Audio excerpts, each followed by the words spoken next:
I still remember that day clearly. I had just come back from vacation, and without even realizing it, I was already stepping into the moment that would change everything.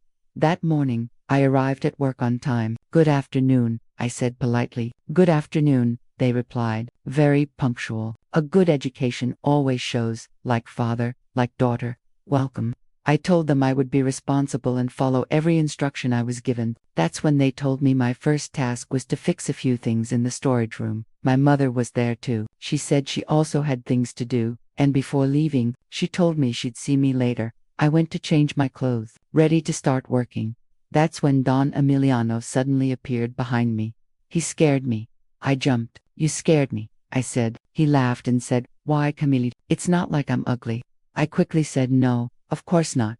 Then his tone changed. He told me he wanted to say something important. He said that he and I could be great friends, and that if I stayed close to him, I could go very far in the company. He talked about my studies, my university, even owning a little house someday with my mother. I just nodded. I didn't know what else to do. He told me that, besides being my boss, he wanted to be my friend. He said I could trust him, that he would protect me if anyone bothered me. Before leaving, he looked at me and said, "By the way, you're very pretty."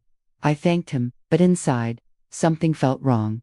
As days passed, he kept saying things like that. He reminded me to be careful with the products, joked around, and again told me I was pretty. He told me to keep it between us, because people love to gossip. At home, my mother noticed I wasn't eating much. She served me food and told me I needed strength because I worked hard.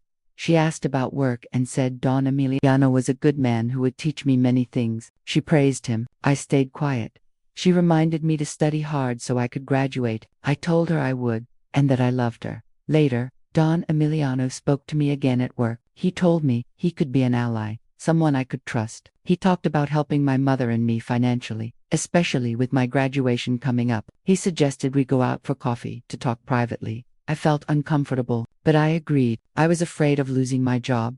I told my friend everything. She told me I should tell my mother, but I couldn't. I was scared. We needed the money. Graduation was coming. I promised her nothing would happen, just coffee. That night, my mother was excited, talking about saving money for my graduation clothes. She noticed I looked sad and joked that maybe I had a boyfriend. She warned me about men. The next day, Don Emiliano took me out. He told me he had already told my mother I was going to the bank. He insisted I order whatever I wanted. Later, he spoke to my mother and praised me. He told her I had a bright future and suggested leaving the past behind and being friends. My mother agreed. At home, I asked my mother what I should do if someone at work crossed a line. She told me to tell her immediately that she would protect me. Not long after, Don Emiliano gave me an envelope. Inside was $1,000. I was shocked. I told my friend I couldn't accept it. We might be poor, but we had dignity. But then my mother came home with bags full of food. She was happy. She believed things were finally getting better. She talked about saving money, about my graduation, about maybe even owning a house one day. Soon after, Don Emiliano announced a surprise at work. My mother was promoted to store manager. I would take her old position with full salary. Everyone applauded. My mother cried with happiness. She talked about our future, our double income, how we wouldn't struggle anymore. Later, Don Emiliano approached me again. He told me to use the money to buy clothes. He said I would look very sexy. I felt scared, trapped. I told my friend I couldn't say anything. My mother was finally happy, but I knew it couldn't continue. Then, Don Emiliano came to our house. He talked about helping us own our own home, my mother's lifelong dream. My mother thanked him endlessly. I felt like I had no choice. I felt like I had to sacrifice myself for my mother's happiness. That night, Don Emiliano told me that after closing the store, we should stay alone so I could thank him properly. He said he would take care of my mother. I decided to go through with it, but only to end it. That night, the alarms went off. Security arrived. Later, I broke down in my mother's arms and told her the truth. He tried to abuse me.